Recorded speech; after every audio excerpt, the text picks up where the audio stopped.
Yo estoy en contra del planteamiento que se hace del tema 1 en el estudio de fondo relativo al análisis del primer concepto de invalidez, que propone invalidar los artículos 6, 7 y 8 de la Ley de Remuneraciones de Guerrero, relacionados con la forma en que deben determinarse las remuneraciones para las personas servidoras públicas de dicha entidad, así como con la forma en que habrán de establecerse los presupuestos de egresos respectivos. Con base en la resolución de la acción de inconstitucionalidad 105-2018 y su acumulada 108-2018, promovidas contra la Ley Federal de Remuneraciones de los Servidores Públicos, reglamentaria de los artículos 75 y 127 de la Constitución Política de los Estados Unidos Mexicanos, publicada en el Diario Oficial de la Federación el 5 de noviembre de 2018, el proyecto considera que la legislación reglamentaria en materia de remuneraciones debe dar sentido y alcance a lo previsto en los artículos 75 y 127 de la Constitución y no ser únicamente una reiteración de tales preceptos, por lo que deben contener algún elemento técnico, base, procedimiento o metodología que permita establecer objetivamente las remuneraciones de las personas servidoras públicas, empezando por la remuneración de la persona titular del Poder Ejecutivo Federal, porque es referente máximo para la determinación del resto de los salarios del servicio público. En estos términos, el proyecto concluye que los artículos 6, 7 y 8 de la ley local impugnada permiten fijar remuneraciones para las personas servidoras públicas de forma discrecional, toda vez que no contienen elementos, bases o metodología alguna para conocer la cuantificación precisa del sueldo de las personas servidoras públicas en la entidad federativa, ni para respetar el principio de proporcionalidad de las remuneraciones con base en las funciones y responsabilidades del cargo. Además, estima que tampoco contiene hipótesis que desarrollen las 4 excepciones previstas en el artículo 127, fracción tercera de la Constitución, a la regla general de no percibir una remuneración mayor a la de la persona superior jerárquica. Al respecto, me aparto del precedente invocado en el proyecto, la resolución de la acción de inconstitucionalidad 105-2018 y su acumulada 108-2018, porque si bien el artículo 127, fracción sexta de la Constitución, establece que el Congreso de la Unión y las legislaturas de las entidades federativas en el ámbito de sus competencias expedirán las leyes para hacer efectivo el contenido del presente artículo y las disposiciones constitucionales relativas, de ahí no se desprende en principio la obligación de establecer algún elemento técnico, base, procedimiento o metodología que permita determinar objetivamente las remuneraciones de las personas servidoras públicas, pues el Poder Constituyente dejó a los poderes legislativos la libertad configurativa para diseñar los mecanismos que consideren pertinentes para hacer efectivas las disposiciones constitucionales.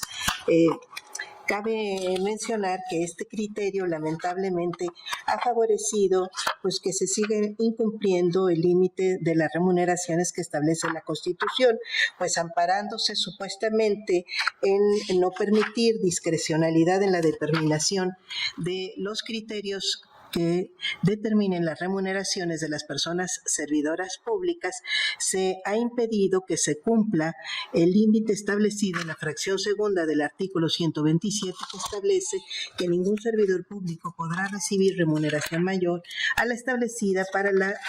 el presidente de la República en el presupuesto correspondiente. En este sentido, la Suprema Corte no solo ha legitimado un fraude a la Constitución, sino que se ha vuelto incluso garante de la anticonstitucionalidad, pues en vez de facilitar el cumplimiento del texto constitucional, ha invalidado los intentos de los poderes legislativos que sí han pretendido cumplirlo. De 2010 a la fecha se han presentado 2 acciones de inconstitucionalidad y 20 controversias constitucionales relacionadas con el tema, cuyas resoluciones en algunos casos tienen o implican suspensiones que aún se encuentran vigentes, que permiten a las personas servidoras públicas rebasar el límite constitucional de las remuneraciones. Han pasado más de 15 años desde que se publicó el artículo 127, fracción segunda,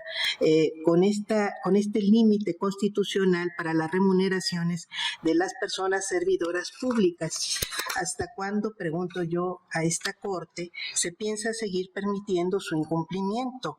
¿Cuándo va a dejar la Corte de ser garante de esta impunidad que es ofensiva para el pueblo de México? La apropiación de los recursos públicos para pagar sueldos de las y los funcionarios es una inmoralidad en un país que, como México, adolece aún de pobreza y pobreza extrema y tiene enormes brechas de desigualdad. Reconozco al ponente en la propuesta que se nos presenta de una manera tan ordenada y clara sobre un tema fundamental en la vida pública de México. Algunos de quienes integran este alto tribunal ya se habían pronunciado en el ámbito federal desde la acción de inconstitucionalidad 105 de 2018 y su acumulada, que fue la última vez en que esta Suprema Corte analizó un tema relacionado con las remuneraciones de los servidores públicos desde la reforma constitucional de 2009. Y gran parte de este proyecto se construye a partir de ahí. Sin embargo, dado que yo aún no formaba parte de este tribunal, no había podido pronunciarme al respecto. En otros foros ya he adelantado algunos elementos para constituir un parámetro distinto para el análisis de estos asuntos. En mi opinión, el problema, sin hacer totalmente de lado la discusión sobre la falta de fundamentación y motivación en la remuneración de la persona titular del Ejecutivo Federal, el problema es más profundo. Y tiene que ver con el mismo diseño constitucional que tiene su origen en un mandato del artículo 127 constitucional que a partir de su reforma en 2009, a mi parecer, distorsionó el régimen de división de poderes y el de los órganos constitucionales autónomos. A mi manera de ver, esa reforma, aunque fue bien intencionada a fin de guardar un orden en el desorden entonces imperante, según se dijo, sobre salarios de funcionarios públicos, se hizo de manera deficiente. Esa reforma constitucional de 2009, que tiene como base que la remuneración del titular del Poder Ejecutivo debe ser tomada como tope de referencia para todos los puestos públicos en el país, desdibujó el sistema constitucional anclado en la división de poderes. Porque un poder autónomo, como el Ejecutivo, no puede decidir lo que le corresponde a los otros dos, a los servidores públicos de las entidades federativas, Guerrero en este caso, ni a los órganos constitucionales autónomos. Entre las cosas que tales entidades deben decidir son aquellas relativas a su autodeterminación, incluyendo su régimen salarial. Lo que estamos viendo en casos como el que hoy nos ocupa es que se ha estado arrastrando esta incorrección de 2009 y ahora, lejos de ser corregida, parece que se ha agravado. Cada poder público es autónomo entre sí según la Constitución y esto implica que cada uno se autodetermina en las cuestiones que le son propias. Cada poder, en concordancia con esa autonomía, debería determinar qué características y conocimientos técnicos requieren sus integrantes, cuál es el valor de mercado de esas características y conocimientos, qué riesgos están asociados a sus cargos, qué amenazas, qué tan fácil o difícil es encontrar estos perfiles o protegerlos o retenerlos, cuáles son las prestaciones y asignaciones adicionales que razonablemente garantizan y coadyuvan al ejercicio del cargo, entre otras cosas. En la idea del constituyente en 1917, si uno ve la Constitución de 1917, un poder autónomo no puede decidir lo que corresponde a otro porque se rompe la división y el equilibrio de poderes.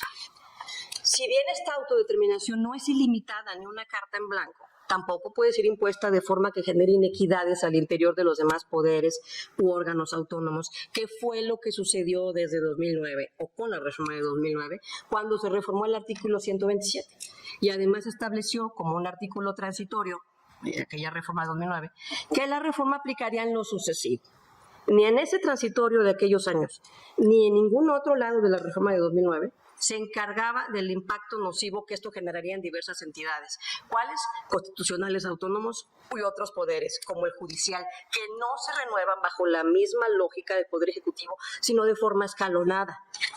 Al ser escalonado y ser un mandato de la reforma de 2009 de aplicarse de manera general, pues se generaron de facto dos clases de funcionarios coexistiendo y realizando las mismas funciones, unos anteriores que ganaban un salario mayor que los entrantes, lo cual es contrario a los derechos humanos. Esta distorsión